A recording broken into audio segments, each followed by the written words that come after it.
Sil kept making mean comments about my husband because he chose to stay home and take care of our family instead of working. I got really upset and told everyone at her wedding dinner how Jason had supported their whole family during tough times. Let me give you some background. I'm 28 years old and my husband Jason is 29. We met 6 years ago and got married 3 years ago. We have a 1-year-old daughter together. I met Jason through my brother, who is friends with him because of their jobs. Jason used to be a police officer, and my brother owns a pizza place where Jason used to hang out. One year, my brother brought Jason home for Thanksgiving, and that's when we met. After dating for 3 years, Jason proposed, and we got married.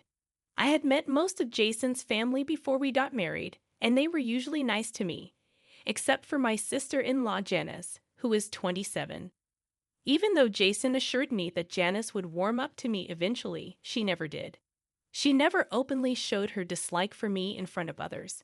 Instead, she would make subtle insults and backhanded compliments, passing them off as jokes. At first, it really bothered me, but after a while, I got used to it. I got used to ignoring Sil's mean comments because I didn't want to give her the satisfaction of seeing me upset. She never said anything rude when my husband Jason was around, probably because she didn't want to upset him. Jason knew about the tension between his sister and me and made sure I wasn't alone with her during family visits. I didn't want Jason to cut off his family because of Sil's behavior, so we just pretended everything was fine. We both tried to ignore Sil's comments, even though it wasn't easy. We didn't really have any other choice. Looking back, I wish I had spoken up instead of staying silent. I was worried about causing trouble or being seen as overly sensitive. But I couldn't stay quiet any longer, especially after what happened recently. Jason used to be a police officer, but he quit his job to be a stay-at-home dad a few months ago. I'm a working mom with a demanding job as a trauma surgeon. My husband and I were struggling to balance our careers with raising our daughter. Both of us had demanding jobs and couldn't spend much time at home. We relied on daycare and our parents to take care of our daughter when needed, but it didn't feel like enough. We felt like we were missing out on important time with her, and we worried she wouldn't have us around much as she grew up. About a year ago, my husband Jason and I had a serious talk about this. He decided to quit his job as a police officer so he could spend more time at home with our daughter. I didn't push him to make that choice, but he felt it was the right thing to do since I earned more money, and he believed it was fair for our daughter to have one of us around most of the time. I asked Jason countless times if he was sure about quitting his job to become a full-time dad. It was a big decision, and I wanted to be sure he wouldn't regret it or feel resentful toward me. But he reassured me that he was happy to take on this role. Even though he loved being a cop, he seemed genuinely content spending his days taking care of our daughter and managing the household.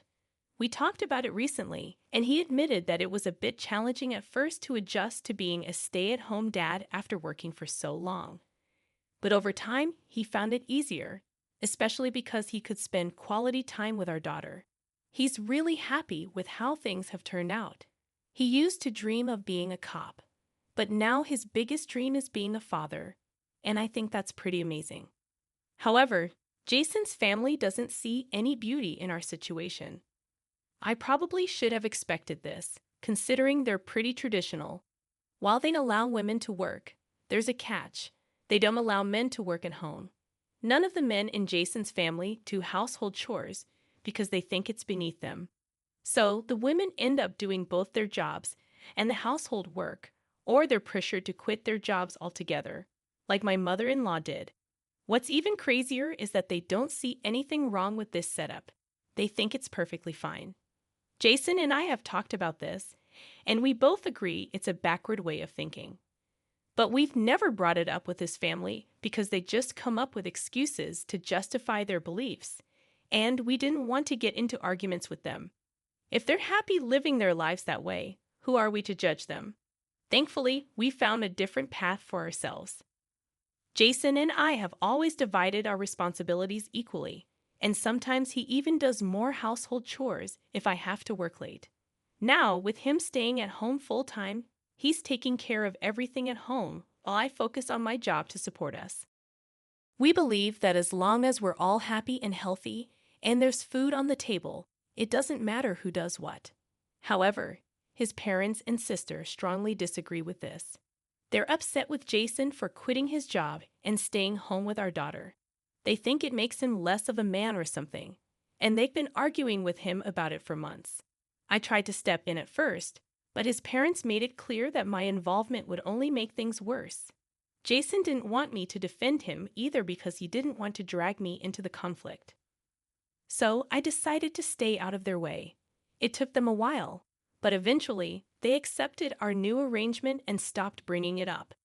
It probably helped that they had other things to focus on, like Janice getting engaged. Her boyfriend, Harry, proposed after they'd been together for 2 years. Everyone was so caught up in the excitement of the engagement that they pretty much forgot about Jason's situation for a while. We were grateful for the distraction because it meant we didn't have to deal with any arguments from his family about Jason staying home. It seemed like everything had blown over, and we wouldn't have to hear about traditional gender roles again. But then, at Janice's rehearsal dinner yesterday, the topic came up again. So we had a bit of a crisis. Janice's wedding was just a day away, and we needed to figure out how to handle the situation quickly. We needed help urgently, so we posted about it hoping for a fast response. During dinner at the rehearsal dinner, Jason and I were sitting across from Janice and her fiancé Harry. Their parents and a few other family members were there too, and we were all chatting happily. Everything seemed fine, and I was relieved that we were getting along well, especially after the tension from Jason quitting his job. But then Janice suddenly changed the subject and asked me about my work. I felt really uncomfortable, but I had to answer Janice's question about my work because it seemed innocent enough. I just said everything was going well and hoped she'd leave it at that. But then she turned to Jason and made a joke about how he's now living a life of leisure since he's not working and relying on my income. She didn't stop there. She kept making jokes about how he's not in charge anymore and cracked some other mean jokes about him. Jason tried to brush it off and smile, but it was clear he was hurt. I couldn't take it anymore. It was like all the frustration from dealing with Janice and her family's outdated views just boiled over.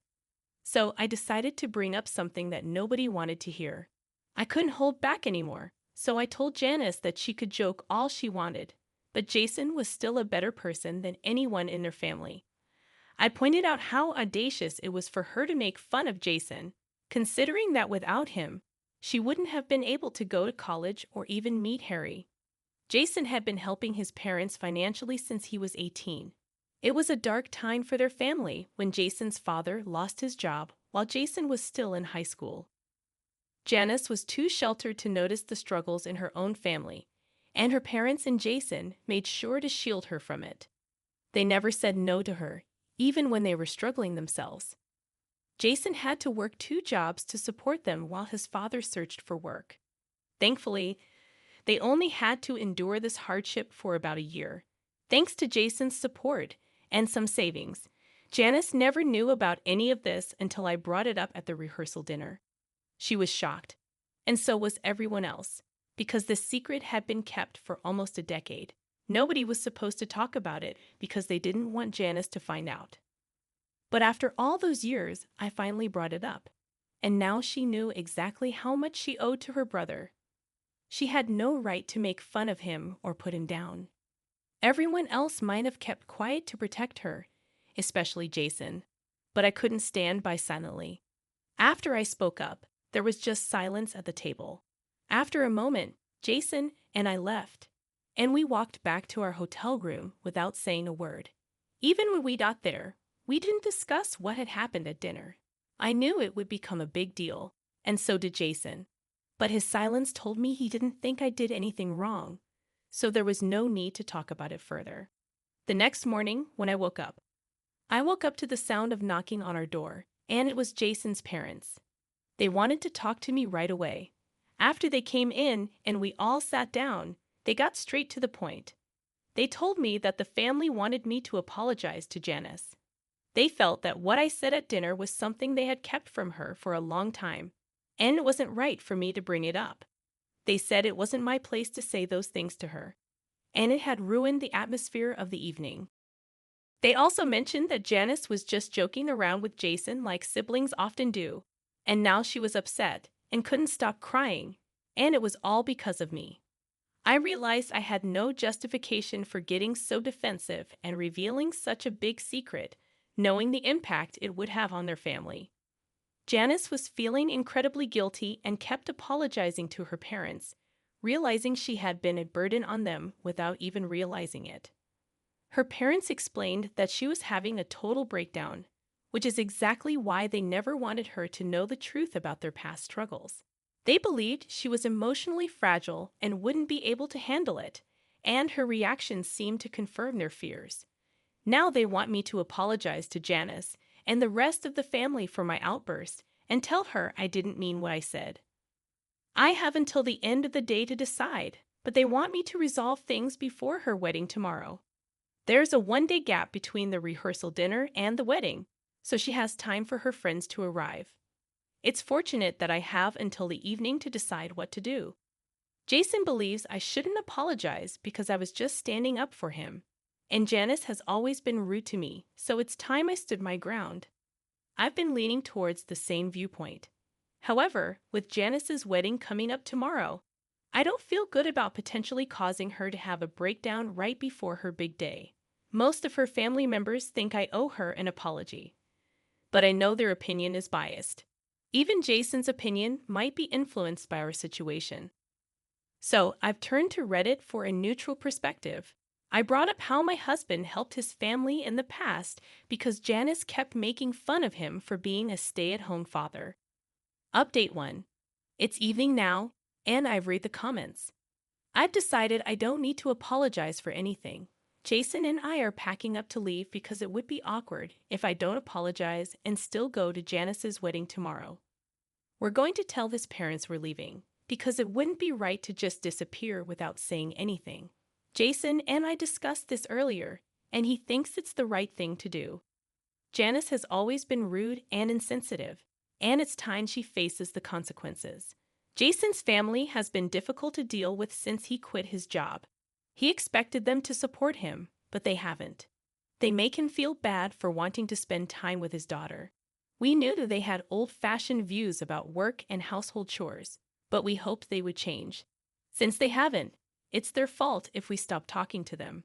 We're happy with our lives, and if they can't be happy for us, we don't want them around. They've been negative and critical of us for months, and we don't need that kind of energy in our lives. So we stood up for ourselves because we had enough. Jason's parents didn't like it and called us selfish, saying we needed to consider how our actions would affect Janice's wedding.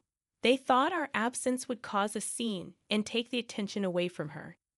Janice herself showed up after hearing the argument. She said it was okay if we didn't come to the wedding, and actually preferred it that way. But then she accused me of being selfish and trying to ruin her wedding. We ended up arguing, which wasn't great, but it gave us a reason to leave without more drama. They didn't try to stop us, which was a relief. We just want to focus on our own lives now. We might forgive them if they apologize, but that seems unlikely. Right now, we're just happy to be home with our daughter. Jason's playing with her while I write this. Our family feels perfect, no matter what anyone else thinks. Hey everyone, this update is a day after the wedding, which we didn't attend. Apparently, there was a lot of talk about us, mainly from Janice herself. It's funny because her parents were worried our absence would make the day about us, but Janice made it about us anyway. She told distant relatives about our argument, making a big deal out of it. Some people are reaching out to Jason for details, wanting to be part of the drama. We're staying out of it and being vague in our responses. We don't want to stoop to their level and get into more fights. Janice loves drama, and we don't want to give her more. We're ignoring everyone and trying to take the high road, even though they talked about us behind our backs. We just want to move on